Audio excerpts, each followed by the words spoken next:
bien-être qui demeure. Adonai, sur ton nom je m'établis. Adonai, sous ta main je m'accomplis. Adonai, le plus grand de tous les noms. Adonai, le plus fort de tous les temps. Adonai,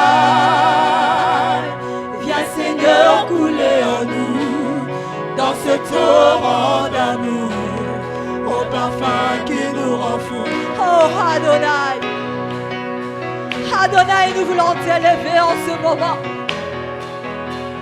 El Shaddai, le Dieu tout-puissant. Oh, le Dieu très haut. De mains sans lever, nous voulons t'élever, t'adorer, et célébrer. Tu es le Père, tu es le Père. Tu es le Père de tous ceux qui ont le Fils en eux. Tu es Dieu. Tu es Dieu. Parmi les cieux, Adonai. Oui, nos mains sont levées. Sans lever, nous voulons t'élever, t'adorer. T'adorer. Et célébrer, Adonai. Tu es le Père de tous ceux qui ont le Fils en eux. Tu es Dieu. Tu es Dieu. Parmi les cieux, Oh oui, reçois l'adoration. tu es le roi. Tu es le roi de gloire, notre victoire. Digne es-tu, Seigneur, Emmanuel. reçois l'adoration. Tu es le roi. Tu es le roi de gloire, notre victoire. Digne es-tu, Seigneur, Emmanuel,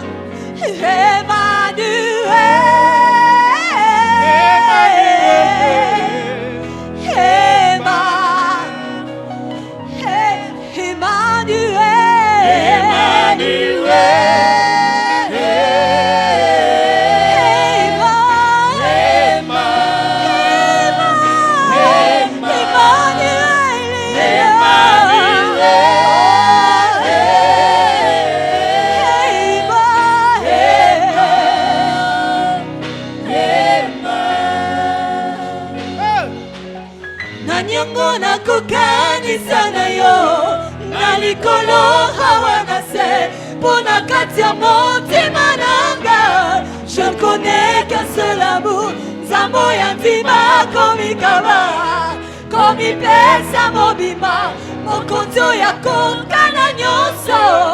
Oza nyonso motuya nanga, oza nyonso motuya nanga, Oza nyonso motuya nanga.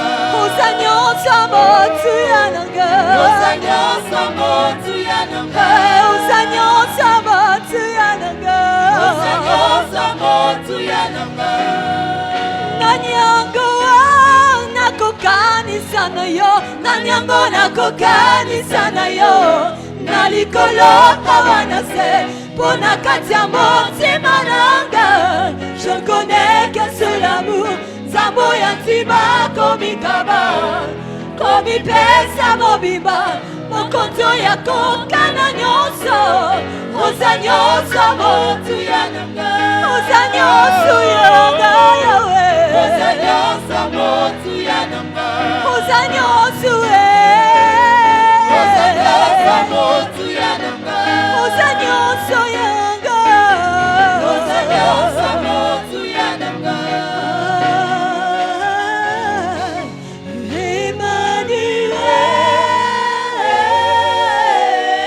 Emmanuel,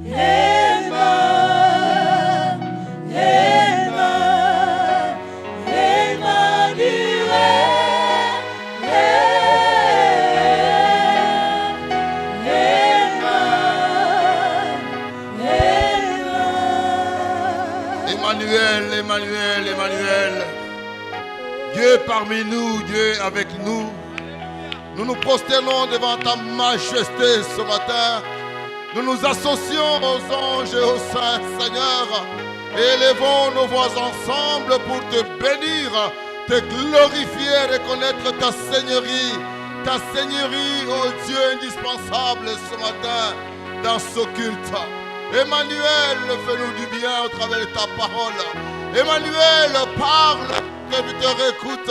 Emmanuel, instruis-nous, Seigneur. Emmanuel, donne-nous la capacité que nous n'avons pas. Emmanuel, conduis-nous sur tes voies. Seigneur, oh Dieu, sur cette voie de l'éternité. Conduis ton peuple, Seigneur, oh Dieu, ce matin.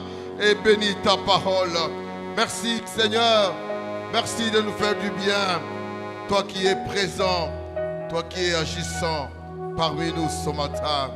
Que ton nom soit élevé, que ton nom soit célébré, que ton nom soit béni à jamais.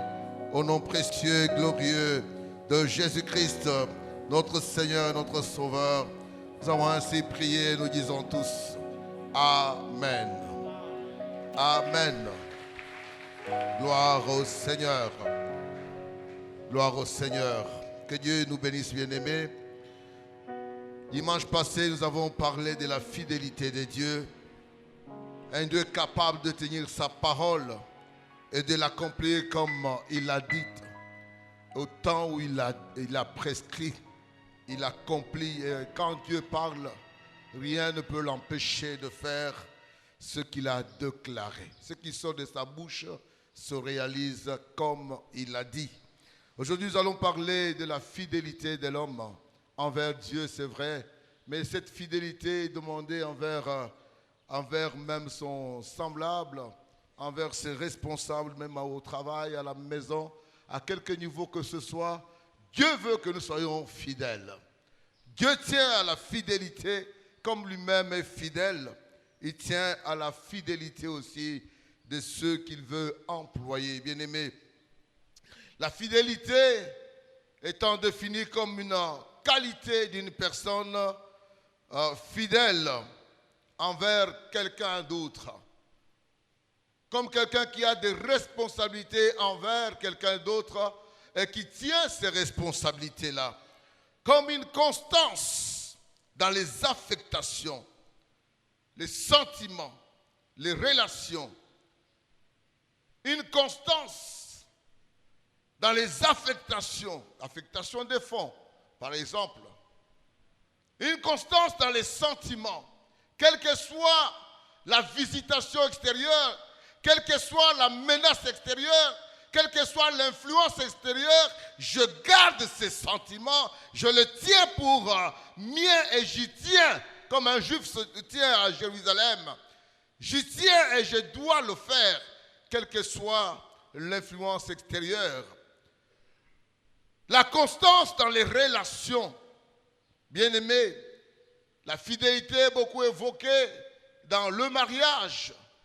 Quand nous prenons des jeunes gens qui viennent, qui se prêtent serment l'un envers l'autre, qui jurent l'un envers l'autre, qui prennent les engagements l'un envers l'autre, la plupart du temps, ils répètent « je serai fidèle » jusqu'à ce que Jésus revienne ou que la mort arrive à nous séparer. Je prends cet engagement. Je prends cet engagement en âme et conscience. Je me souviens d'un beau-frère qui était au loin à Londres et qui nous a envoyé des lettres comment il prenait la décision de se séparer avec sa femme. Et je me souviens d'une petite phrase que je lui ai envoyée sur WhatsApp.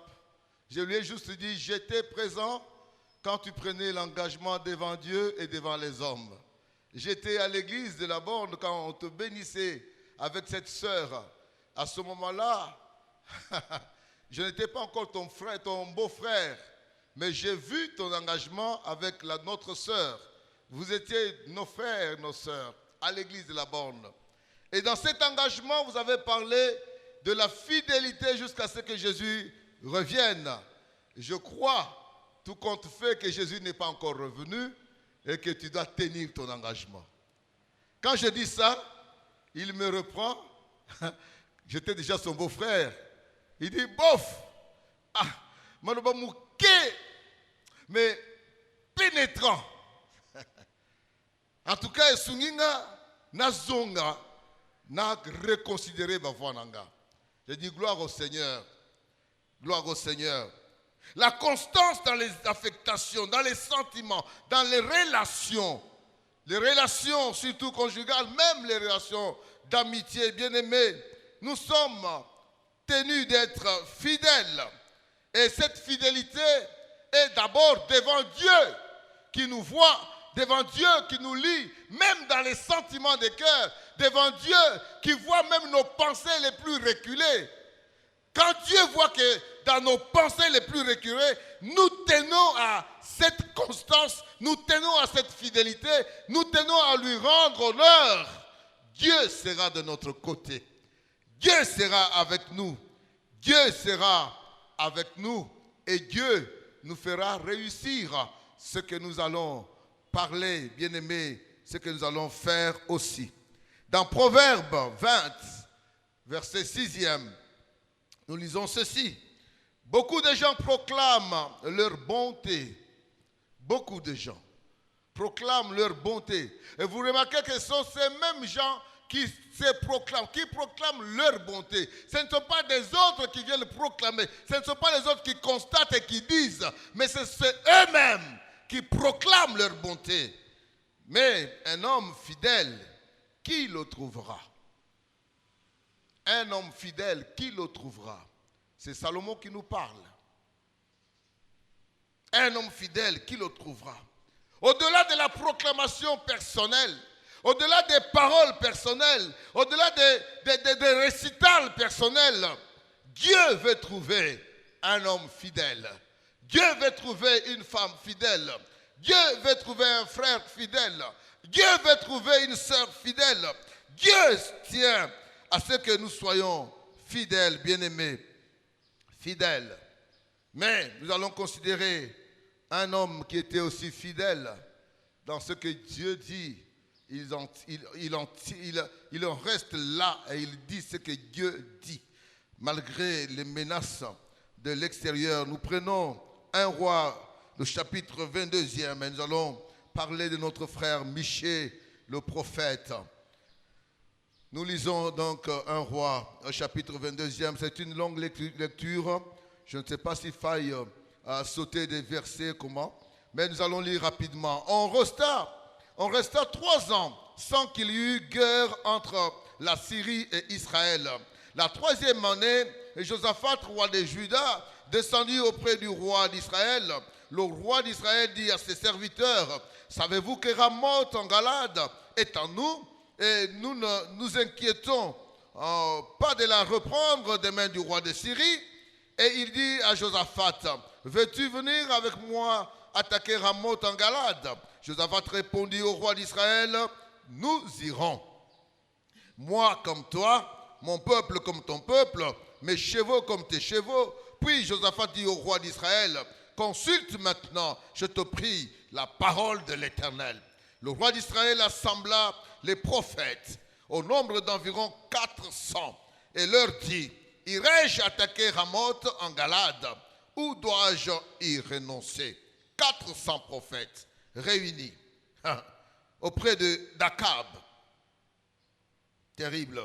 Et ils répondirent, « Monte, et le Seigneur la livrera entre tes mains, entre les mains du roi. » Les 400 prophètes qu'Akab a convoqués disent la même chose. « Monte, monte, le Seigneur la livrera entre tes mains. » Mais Josaphat dit, « N'y a-t-il plus ici aucun prophète de l'Éternel par qui nous puissions le consulter? » Vous remarquerez bien aimé ici que Akab appelle 400 prophètes, mais on ne mentionne pas que ce sont les prophètes de l'Éternel.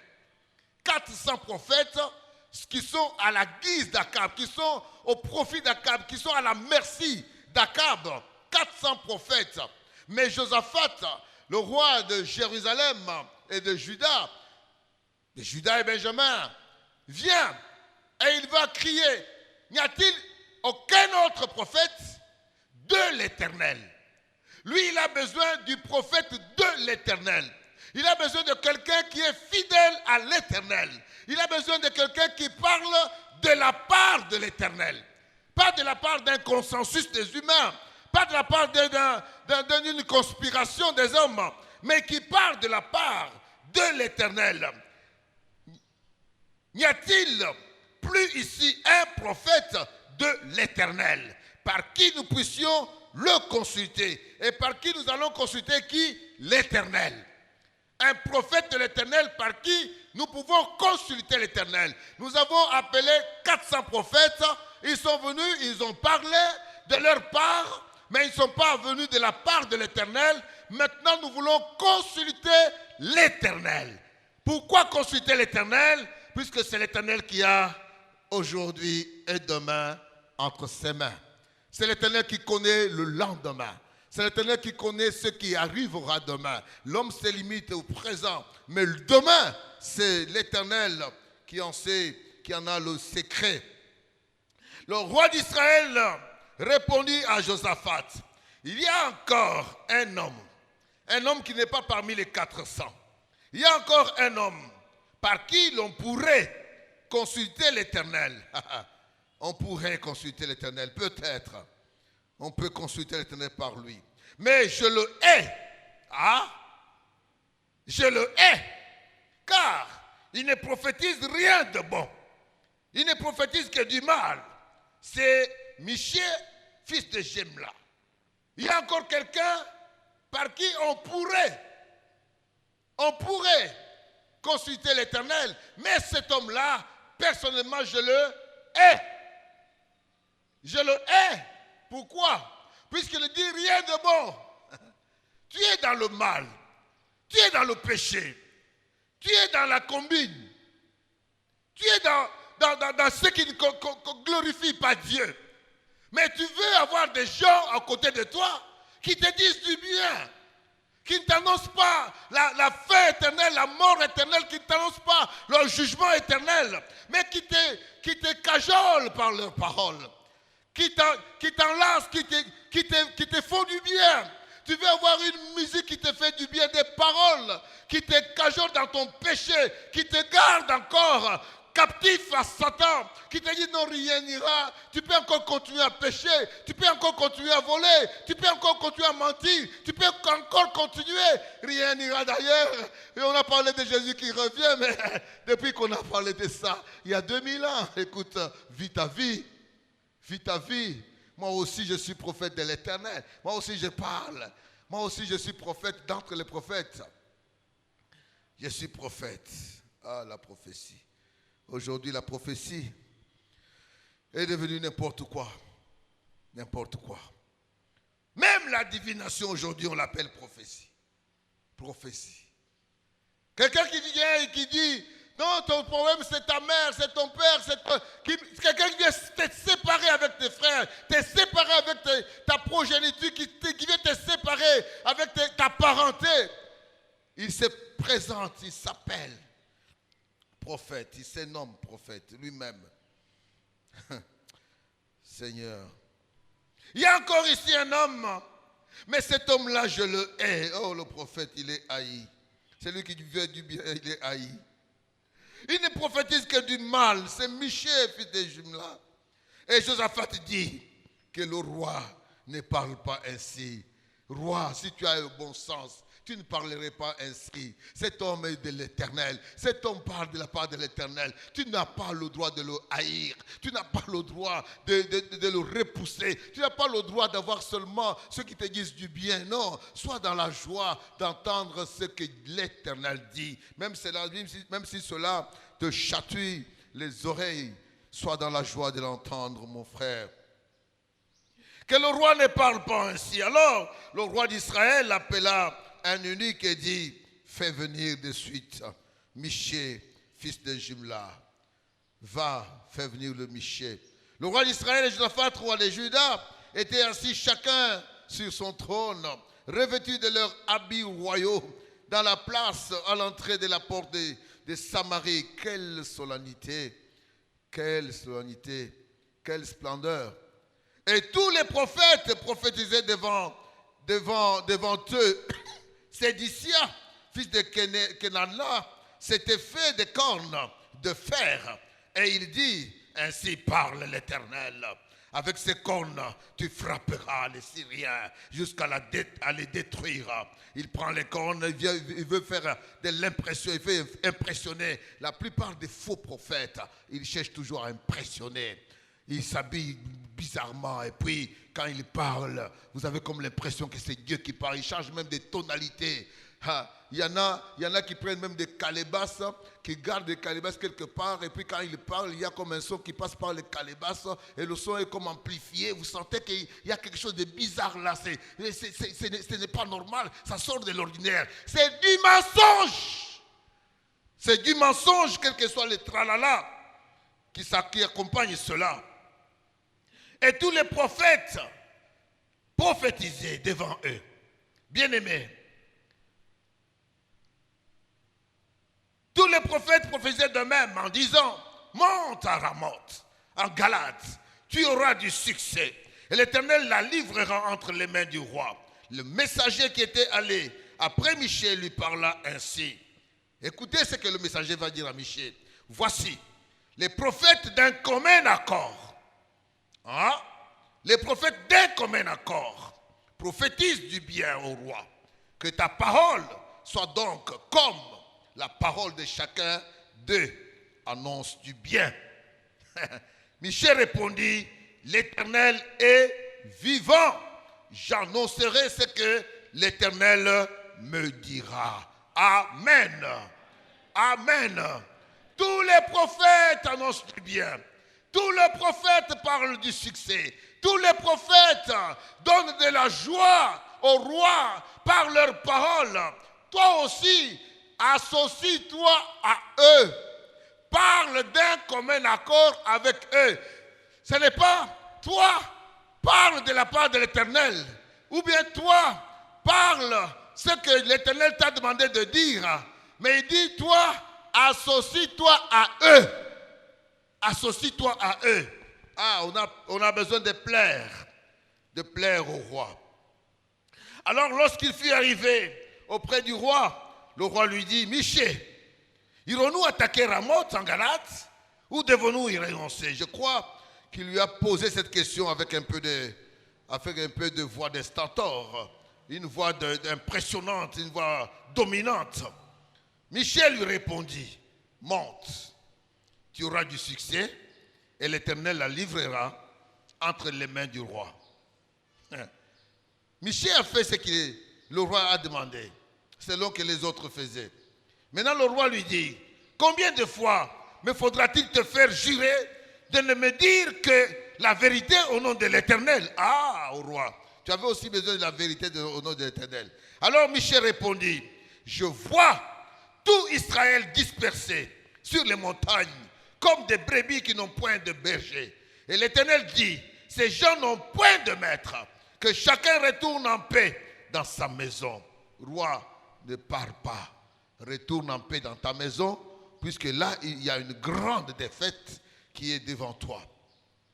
Le roi d'Israël dit à Josaphat, ne te l'ai-je pas dit? Il ne prophétise sur moi rien de bon. Il ne prophétise que du mal. Et Michée dit, écoute donc la parole de l'Éternel. J'ai vu l'Éternel assis sur son trône et toute l'armée des cieux se tenant auprès de lui à sa droite et à sa gauche. Et l'Éternel dit, qui séduira Akab pour qu'il monte à Ramoth en Galade et qu'il y périsse? Ils répondirent, l'un d'une manière et l'autre d'une autre. Et un esprit vint se présenter devant l'Éternel et dit, moi, je le séduirai. L'Éternel lui dit, comment vas-tu le faire? Je sortirai, répondit-il, et je serai un esprit de mensonge dans la bouche de tous ces prophètes. Tous ces prophètes, ce sont les prophètes d'Akab, ce ne sont pas les prophètes de l'Éternel. Je serai un esprit de mensonge dans la bouche de tous ces prophètes. Alors, l'Éternel dit, tu le séduiras et tu en viendras à bout. Sors et fais ainsi. Et maintenant, voici l'Éternel a mis un esprit de mensonge dans la bouche de tous tes prophètes qui sont là. Et l'Éternel a prononcé du mal contre toi. Alors Sédécia, fils de Canania, s'étant approché, frappa Michée sur la joue et dit, par où l'Esprit de l'Éternel est-il sorti de moi pour te parler? Michée répondit, tu le verras au jour où tu iras de chambre en chambre pour te cacher. Le roi d'Israël dit, prends Michée, emmène-le vers Amoth, chef de la ville, et vers Joas, fils du roi. Tu diras, ainsi parle le roi, mettez cet homme en prison et nourrissez-le du pain et de l'eau d'affliction jusqu'à ce que je revienne en paix. Ah, tu vas revenir en paix? C'est bon. Et Michée dit, si tu reviens en paix, l'Éternel n'a point parlé par moi. Il dit encore, vous tous peuples, entendez. Le roi d'Israël et Josaphat, roi de Juda, montèrent à Ramoth en Galade. Le roi d'Israël dit à Josaphat, je veux me déguiser pour aller au combat. Mais toi, revêt-toi de tes habits et le roi d'Israël se déguisa et alla au combat. Le roi de Syrie avait donné cet ordre aux 32 chefs de ses chars. Vous n'attaquerez ni petit ni grand, mais vous attaquerez seulement le roi d'Israël. Seulement le roi d'Israël. Quand les chefs des chars aperçurent Josaphat, ils dirent certainement c'est le roi d'Israël.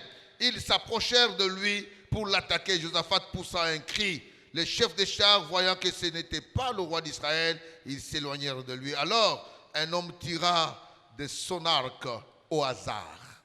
Il tira au hasard et frappa le roi d'Israël au défaut de la cuirasse. Le roi dit à celui qui dirigeait son char, tourne et fais-moi sortir du camp de bataille, car je suis blessé. Le combat devait acharner ce jour-là. Le roi fut retenu dans son char en face des Syriens et il mourut le soir. Le sang de la blessure coula dans l'intérieur du char.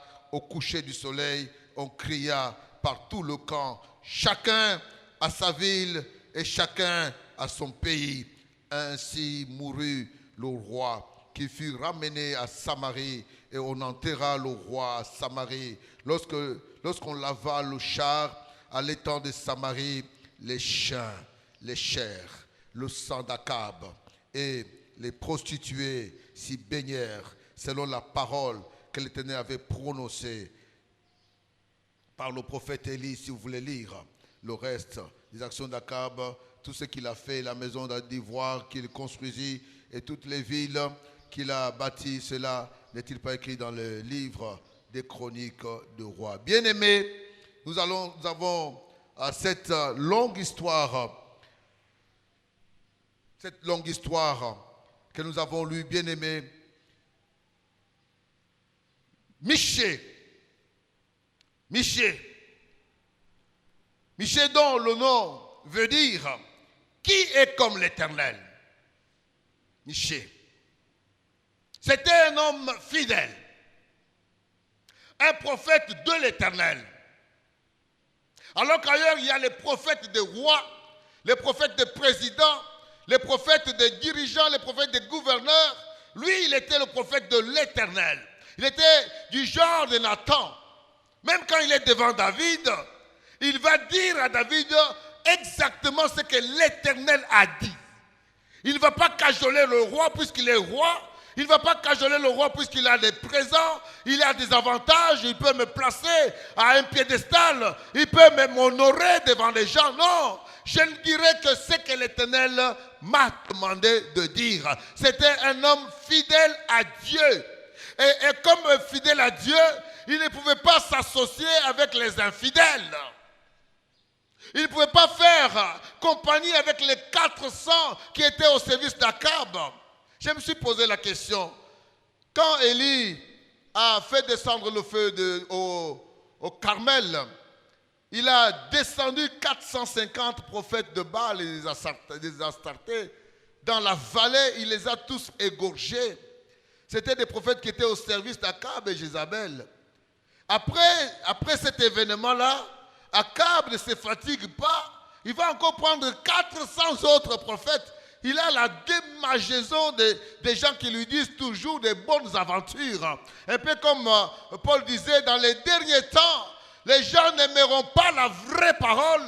Ils n'aimeront pas la parole qui les réoriente, ou qui les dresse, ou qui les taille, ou qui les ramène sur la bonne voie. Ils chercheront des prédicateurs à leur guise. Des prédicateurs à leur bonheur, à leur grâce ou à leur joie. Des prédicateurs qui viendront et qui leur annonceront des choses qui plaisent au cœur. Que Dieu me garde d'être ce prédicateur-là. Je ne dirai que ce que l'Éternel m'a demandé de dire. Et j'essaye d'être le plus fidèle à ce que l'Éternel m'a demandé de dire. Mes frères, mes sœurs, même si cela vous déplaît, mais c'est le royaume, c'est la voix du Seigneur. Si on ne parle pas ainsi à la loi et au témoignage, il n'y aura pas d'aurore. Il n'y aura pas d'aurore. Il était fidèle, un homme qui connaissait les pensées de Dieu. Il était fidèle à Dieu. Et son nom même rend témoignage que personne n'est semblable à Dieu, bien-aimé. L'Éternel parlait par sa bouche. Il en était le représentant. C'était une lumière qui brillait dans les ténèbres. Tous ceux qui ont été appelés par Dieu à vivre en communion avec son Fils ont été appelés à mener une vie et à accomplir un travail semblable à celui de Michée. Jésus n'a-t-il pas dit, vous êtes la lumière du monde. Vous êtes une ville située sur la montagne. Et vous êtes les ambassadeurs de Dieu sur la terre. Dieu veut faire la paix avec les hommes par vous. Et quand vous marchez, quand vous allez, quand vous parlez, vous êtes les représentants de Dieu. Vous êtes les représentants de Jésus. On veut voir Jésus en vous, même au travers de vos paroles, au travers de nos paroles, au travers de notre vie. On veut voir Jésus, bien-aimé. Nous voulons voir Jésus, nous voulons être comme cet homme saint, irréprochable, irrépréhensible. Mais cet homme était aussi tenté comme toi et moi. Nous sommes tentés à plusieurs reprises. À plusieurs reprises. Il était tenté, alors qu'il était dans son coin, Dieu lui a parlé. Mais comme il n'a pas encore l'audience, il ne peut pas arriver dans la cour du roi, il ne peut pas aller annoncer au roi, à moins qu'on l'appelle. Il est calme, mais il a la parole de Dieu. Et quand le roi Josaphat vient, il réclame, il entend. Je bénis le Seigneur pour Josaphat. Qu'est-ce qui fait sa différence? Pourquoi n'a-t-il pas cru aux 400 prophètes qui étaient là? Pourquoi n'a-t-il pas fait confiance à ce que ces 400 prophètes disaient? Quel est l'esprit qui lui a donné le discernement pour qu'il sache que ça, c'est du faux? Il y en a d'autres qui parlent de la part de l'Éternel. Ces prophètes ici, même s'ils sont nombreux, ils chantent la victoire. Ils répètent la victoire. Et même l'envoyé va dire, et tout le monde chante d'un commun accord. Tout le monde parle d'un commun accord. Ils ne parlent que de la victoire, d'un commun accord. Vous pouvez vous accorder, mais dans le faux. Dans le faux. Vous pouvez vous accorder, mais dans les sentiments humains. Nous pouvons nous accorder, mais dans les sentiments charnels, nous pouvons nous accorder, bien aimé, l'association, l'union fait la force, disent les Français, mais pas toujours. Pas toujours. Il n'y a que cette union où Jésus est Seigneur, où tout le monde est dirigé par le même esprit de Christ, tout le monde est soumis à l'obéissance de Christ. Bien aimé, tout le monde est rendu captif à l'obéissance de Christ. Il n'y a que cette union-là qui va prospérer. Jésus a dit ici, 2 ou 3 d'entre vous s'associent à mon nom, se rassemblent à mon nom, s'accordent à mon nom. Il n'y a que le nom de Jésus qui doit être comme l'étendard, comme celui, la référence. Et dans cette référence, nous avons la capacité d'avoir le discernement, de détecter une pensée qui n'est pas la pensée de Jésus. Il nous sera possible, si nous sommes en Christ, nous marchons en Christ, selon l'esprit de Christ, il nous sera possible de discerner le mal, de discerner celui qui ne parle pas de la part du Seigneur. Combien de chrétiens aujourd'hui languissent auprès de discernement encore? Combien de chrétiens ne donnent pas faveur, ne donnent pas accès à tout ce qui vient à l'oreille, à tout ce qui vient. J'ai appris, on m'a dit, j'ai rencontré quelqu'un qui m'a dit, et tu as fait confiance. J'ai rencontré quelqu'un qui m'a dit que mon malheur vient de mon oncle. Ah, ton malheur vient de ton oncle. Es-tu né de nouveau, oui ou non? Si tu es né vraiment, vraiment de nouveau et que tu marches en nouveauté de vie, tu appartiens désormais à Christ. C'est Christ qui te prend en charge, ce n'est plus ton oncle. Même si ton oncle était le chef de famille, il n'a plus de part sur toi. Il n'a plus d'autorité sur toi. Il n'a plus d'autorité sur toi. Le joug qui pesait sur toi, le bâton qui frappait ton dos, il les démolit, il les détruit. Il a détruit cela, il t'a délivré. L'acte dont l'ordonnance te condamnait, il a effacé cela. Il l'a effacé. Si tu es en Christ, tu es une nouvelle création. Les choses anciennes sont passées. Si ton oncle faisait encore d'autonomie sur toi ou de pesanteur sur toi, il n'en a plus le droit, puisque maintenant, ma vie est cachée en Jésus-Christ dans les lieux célestes. Alléluia. Bien-aimés, ces gens viennent, ils tentent le messager de Dieu. Ils viennent tenter. Michel, écoute. Toi, tu as une mauvaise habitude. Quand tu es devant le roi, tu ne laisses pas le roi dans la joie. Nous avons besoin d'un roi qui est gai, qui est joyeux, qui est épanoui. Nous avons besoin d'un roi qui sourit. Nous avons besoin que le roi soit dans son aise. Même quand les prophètes viennent, les prédicateurs viennent, qu'ils fassent que le roi soit souriant, qu'il soit à l'aise. Mais la plupart des temps, quand tu arrives, tu ne parles pas en bien au roi. Écoute, il y a un consensus qui est déjà trouvé là-bas. Il y a déjà un consensus qui est trouvé là-bas. Tout le monde ne dit que la même chose et d'un commun accord. S'il y avait un peu de la musique, on aurait même mis ça sur musique. Va-t'en, va à Gilgad, tu seras le roi, tu seras le vainqueur, le grand vainqueur c'est toi. Dieu t'a déjà donné, Écoute, quand tu arrives là-bas, dis comme les autres disent. Il fut tenté, bien-aimé. Ah! Et Michel va dire, vais-je plaire à Dieu ou je vais plaire aux hommes? Je ne dirai que ce que l'Éternel m'a dit de dire. Et je me limite là. Les avantages, ce n'est pas mon problème. Le vrai avantage, c'est l'approbation de Dieu. Dans quelque situation que ce soit, bien-aimé, écoutez-moi bien. Dans quelque situation que ce soit, quelque tentation que tu aies, le vrai avantage, ce n'est pas que tu te satisfasses, ce n'est pas que tu voles, ce n'est pas que tu ailles dans cette impureté, ce n'est pas que tu fasses quoi que ce soit pour ta joie, non. Le vrai avantage, c'est de faire la joie de l'Éternel. Quand tu fais la joie de l'Éternel, l'Éternel te donnera ce que ton cœur désire. Il te le donnera. Et il te donnera, d'ailleurs, il te le donne avec assurance, selon qu'il est écrit que c'est la bénédiction de l'Éternel qui enrichit et elle ne se fait suivre d'aucun chagrin. Quand l'Éternel te donne, tu es rassuré, mon frère. Tu es rassuré, ma soeur. Tu es vraiment rassuré. Alors,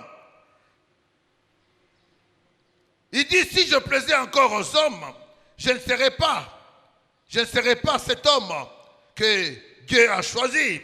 Je ne serai pas cet homme qui plairait à Dieu. Je suis serviteur de Dieu. Je ne ferai que ce que l'Éternel m'a demandé de faire. Michel était fidèle. Fidèle. Un homme saint. Un homme constant. Un homme fidèle. Il dit, j'annoncerai ce que l'Éternel me dira. Au verset 14. Bien-aimé. Le serviteur fidèle n'hésite jamais à annoncer tout le conseil de Dieu. Comme Paul le dit dans Actes 20, 27, il dit, je vous ai annoncé tout le conseil de Dieu. Je m'en vais maintenant, je suis pur de votre sang. Et je veux aussi le jour que le Seigneur m'appellera auprès de lui dire, Seigneur, à mi-temps, j'ai annoncé tout ton conseil, je suis pur de leur sang. Chacun était devant sa responsabilité. Que celui qui a entendu ma parole rapporte fidèlement ma parole. Pourquoi mêler la paille au froment, disait Jérémie 23, 28. Quiconque ne présente pas le tranchant de l'épée de la parole de Dieu au cœur des hommes n'annonce pas véritablement la vérité. Comment fut-il traité? Celui qui est fidèle, toi qui es fidèle, comment seras-tu traité? Le monde te haïra. Ils ont haï Jésus, ils te haïront aussi. Ils ont haï le Seigneur, ils ont haï aussi Michée. Le roi dit, cet homme-là ne me prophétise jamais du bien. D'ailleurs, je le hais. Et ça, c'est le sentiment intérieur qu'il prononce devant Josaphat. Josaphat va même le reprocher. Non, ne fais pas comme ça. Non, n'aie pas ce sentiment. Non, ne rejette pas celui qui te parle avec vérité. Ne rejette pas celui qui te parle avec véhémence, avec droiture. Ne le rejette pas. Ne le rejette pas. Mais lui, il a été haï. Michée a été haï à cause de ses paroles, à cause de sa vérité, à cause de sa droiture devant le Seigneur. Bien-aimés, nous serons aussi haïs, mais ne nous décourageons jamais. Ne nous décourageons jamais. Le plus important, c'est de rester dans la volonté du Seigneur. Il était haï. On se moqua de lui. Sédécia le frappa à la joue. Il s'est moqué de lui. Comme on a frappé le Seigneur Jésus aussi. On a aussi frappé Michée. Et en le frappant, il dit, par où l'Esprit de l'Éternel est-il sorti de moi pour entrer dans ta bouche? Comme pour dire, tu es en train de dire du mensonge. Ce n'est pas par Dieu que tu parles. Ceux-ci parlent par Dieu. Toi, tu dis des choses qui ne sont pas correctes. Les faux prophètes.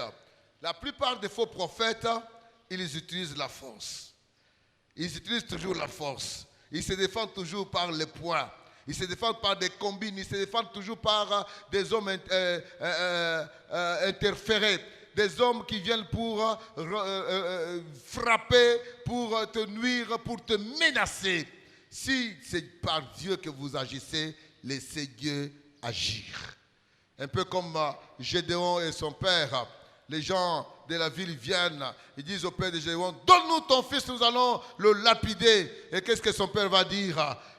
Est-ce à vous de prendre part pour Baal, si Baal est Dieu qui défend sa cause? Si Baal est Dieu qui défend sa cause, notre Dieu défend sa cause. Ce n'est pas à nous d'utiliser la force pour aller convaincre ou pour aller défendre notre... Non, Dieu lui-même prend part. Il prend part. Il prend sa part en main et il défend sa cause, bien-aimé. Allez toucher à un prophète là au Moyen-Orient. Faites un petit dessin, vous allez voir comment les bombes vont commencer à retentir. Il a dessiné notre prophète. Il a fait ceci à lui. Il a injurié notre prophète. Comme notre prophète est mort, il ne parle pas, il est dans le tombeau. Nous les vivants, nous allons prendre sa part et nous allons combattre pour lui. Ils comprendront qu'on ne touche pas au prophète. Mais quand on injurie notre Seigneur Jésus, nous rentrons dans notre chambre et disons, Seigneur, tu es vivant, tu es agissant. Prends part, défends ta cause. Quand on a menacé les apôtres dans Acte 4, on a menacé les apôtres, qu'est-ce qu'ils ont fait? Ils sont rentrés dans la chambre haute. Ils ont dit, Seigneur, regarde comment les nations se lèvent. Les rois des nations se lèvent contre ton roi. Donne à tes serviteurs la force d'annoncer ton message avec force, qu'ils s'opèrent des signes et des miracles. Et la Bible dit, le lieu où ils étaient trembla à nouveau, ils sortirent et ils annoncèrent la parole de Dieu. Bien-aimés, notre force est dans la prière, ce n'est pas dans les coups de poing. Ce n'est pas dans le coup de poing. Toi, Sédécia, pourquoi tu as frappé le prophète sur la joue? La parole de Dieu fut très condamnante pour Sédécia. Et on lui dit, tu le verras quand tu passeras de maison en maison, de chambre en chambre, en fouillant. Et enfin, Michée fut emprisonné. Mettez cet homme en prison. Michée devint l'ennemi de celui qui cherchait sa propre gloire parce qu'il disait la vérité. Il est facile de lier le serviteur de Dieu, mais il est impossible de lier la parole de Dieu. Il était facile de me rejeter, de rejeter le serviteur de Dieu qui te parle avec franchise, mais il sera difficile pour toi de lier la parole de Dieu. Ce qu'il a dit de la part de l'Éternel s'accomplira certainement, comme nous l'avons vu la fois passée avec Habakkuk. Ce que Dieu dit s'accomplit, et cela s'accomplit certainement, bien-aimé. Alors, quand on a emprisonné Michée, qu'est-ce qui est arrivé dans sa fidélité? Dieu a accompli sa parole sur Akab. Dieu avait déjà dit sur Akab dans Jérémie, dans 1 Roi 21 avec Élie. Dieu avait déjà dit 21, verset 23. L'Éternel parla ainsi aussi sur Jézabel et dit, les chiens mangeront Jézabel près du rempart de Jézréel. Et celui de la maison d'Akab qui mourra dans la ville sera mangé par les chiens, et celui qui mourra dans les champs sera mangé par les oiseaux du ciel. Bien-aimé, la parole d'Élie s'est accomplie. La parole de Michée aussi s'est accomplie sur le roi qui s'est endurci d'écouter la parole de Dieu. Quand la parole de Dieu sort, elle sort pour ton bien. Quand Dieu dit ne pars pas, c'est pour ton bien. Ce n'est pas pour le bien du prophète, c'est pour ton bien. Ne t'avance pas dans ce combat, ne va pas dans ce combat. Reviens sur tes traces, sur ta route. Reviens sur ta route. Reviens de tes voies tortueuses. Reviens de ces voies tortueuses, mon frère, ma soeur. Quand Dieu parle, on y tire attention. On ne sabote pas la parole de Dieu, on ne se moque pas de Dieu. Même si cette parole sort de quelqu'un que tu hais, même si cette parole sort de quelqu'un que tu n'aimes pas, mon frère, ma soeur, écoute cette parole. Akab n'a pas entendu, il s'est endurci. Voilà, Akab est allé mourir. Et même en allant mourir, comment est-ce qu'il est mort? Il se déguise d'abord. Moi, dans mon analyse, j'ai compris qu'Akab avait compris que ce que Michée disait était vrai. Ce que Michée a dit était vrai. Pour se sauver, il va se camoufler. Il va se déguiser, pensant s'assurer la sécurité. Ce n'est pas à toi de t'assurer la sécurité, c'est à Dieu de t'assurer la sécurité. Recommande ton sort à l'Éternel. C'est à lui de t'assurer la sécurité. Tout ce que tu peux faire comme plan, comme projet, comme préparation pour t'assurer la sécurité, bien aimé, ça peut se résolver nul et sans effet. Mais celui qui se confie en l'Éternel a des voies toutes tracées. Celui qui se confie en l'Éternel se repose en paix. David disait, je m'endors, je me réveille en paix, car l'Éternel est mon soutien. C'est l'Éternel qui doit te soutenir. C'est l'Éternel qui doit te garder. Ce n'est pas à toi de te déguiser. Tu te déguises devant les hommes, mais tu ne te déguiseras jamais devant l'Éternel. Jamais. Jamais. Même quand tu prends ces voix, tu penses que tu es à l'abri de la voix des hommes, à l'abri des yeux des hommes, à l'abri de ceux qui peuvent dire quelque chose. Tu ne seras jamais à l'abri de Dieu. Jamais. Jamais.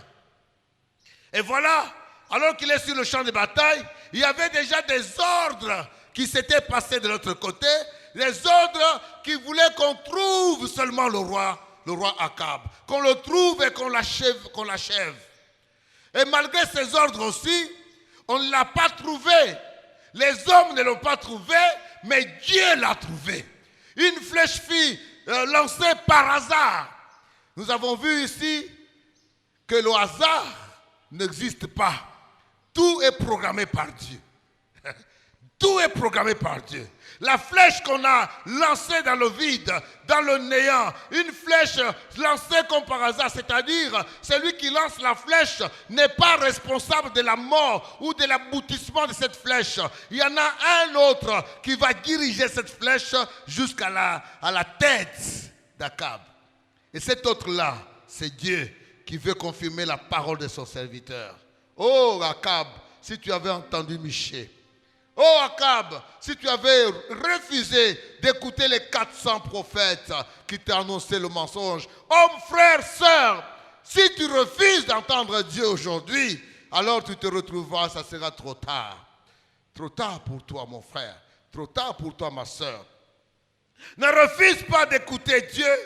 Ne refuse pas de rejeter, ne rejette pas Dieu, ne rejette pas sa voix, ne rejette pas ses sentences, ne rejette pas ses réprimandes, ne rejette pas ses paroles qui te ramènent à la communion avec le Seigneur. Chaque fois que la parole sortait et que les gens avaient le cœur vivement touché, ils posaient toujours une question: que ferons-nous, frères? Alors, la réponse la plupart du temps était: repentez-vous et revenez. Repentez-vous, revenez, mes frères, mes sœurs. Aujourd'hui, si tu entends ta voix, disait Hébreu, et même le prophète autrefois, n'endurcis pas ton cœur, n'endurcis pas ton cœur, n'endurcis pas ton cœur, reviens sur tes traces, reviens sur cette voie que tu sais être une voie tortueuse, une voie qui ne glorifie pas le Seigneur, une voie par laquelle tu ne donneras jamais gloire à Dieu.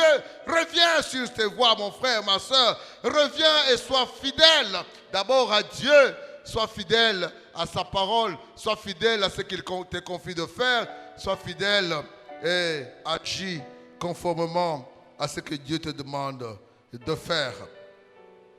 Quelle importance que de refuser de croire aujourd'hui et de subir une conséquence néfaste. En dehors de ce que sur cette terre, il y a des conséquences qui peuvent nous toucher. Il y en a aussi des très, très, très néfastes là dans le ciel, là dans l'au-delà. Dans l'au-delà, il y a cet étang de feu. Il y a cet étang de feu, mon frère, ma soeur, après la mort. Il y a cet étang de feu qui nous attend. Ce sera un moment terrible. Avant l'étang de feu, il y a les grincements des dents. Il y a des tourments, le lieu de tourment. Quand je meurs, je passe par le lieu de tourment. À la résurrection, à la dernière résurrection, et je serai dans le temps de feu. Mon frère, ma soeur, c'est maintenant. Le jour du salut, c'est maintenant le moment opportun. Baissons la tête et prions le Seigneur.